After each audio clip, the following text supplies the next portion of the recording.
శ్రీ గురుభ్యో నమః. వారం వర్జం. ఏప్రిల్ 11, 2026 శనివారం. శ్రీ పరాభవ నామ సంవత్సరం చైత్రమాసం ఉత్తరాయణం వసంత ఋతువు కృష్ణపక్షం రేవతి కార్తె నవమి రాత్రి 12:34 వరకు. నక్షత్రం ఉత్తరాషాఢ మధ్యాహ్నం 1:36 వరకు.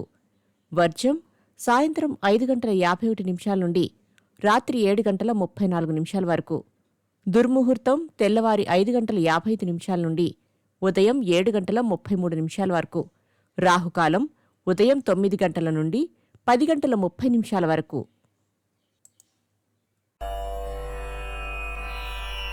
ద్వాదశ రాశులు. మేషరాశి. ఖర్చులు అధికంగా ఉండటం వలన చిన్నపాటి రుణాలను చేయవలసి వస్తుంది. నూతన విద్యావకాశాలు కలవు. వృషభ రాశి.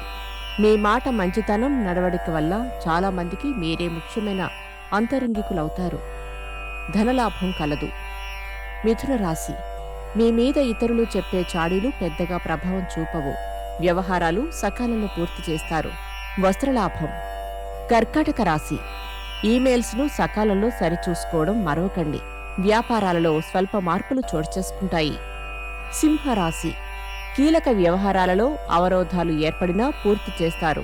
ఆర్థిక పరిస్థితి అంతంత మాత్రమే. ఆరోగ్యం జాగ్రత్త. కన్యారాశి. ముఖ్య నిర్ణయాలు ఆలోచించి ముందుకు సాగడం మంచిది. కోపతాపాలకు దూరంగా ఉండండి. తులారాశి. ఉద్యోగులకు విధి నిర్వహణలో బాధ్యతలు పెరుగుతాయి. కుటుంబ సభ్యులతో స్వల్ప విభేదాలు ఏర్పడతాయి. వృశ్చిక రాశి. రాజకీయ పారిశ్రామిక రంగాలలోని వారికి అనుకూలంగా ఉంటుంది. బంధువుల కలయిక. ధనస్సు రాశి. నూతన వ్యక్తులతో పరిచయాలు మిత్రత్వానికి దారితీస్తాయి. కీలక నిర్ణయాలలో తొందరపాటు వద్దు. మకర రాశి. కుటుంబపరమైన చికాకులు వృత్తి ఉద్యోగాల మీద ప్రభావం చూపించకుండా జాగ్రత్తలు తీసుకోగలుగుతారు. కుంభరాశి. పరిస్థితులకు లోబడి ఇతరులకు ఇచ్చిన మాటను కొంతకాలానికి వాయిదా వేస్తారు.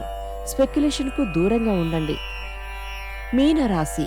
పని భారం తట్టుకోలేక పని విభజన చేసే చర్యలలో భాగంగా మధ్యవర్తులకు వ్యవహారాలను అప్పగిస్తారు.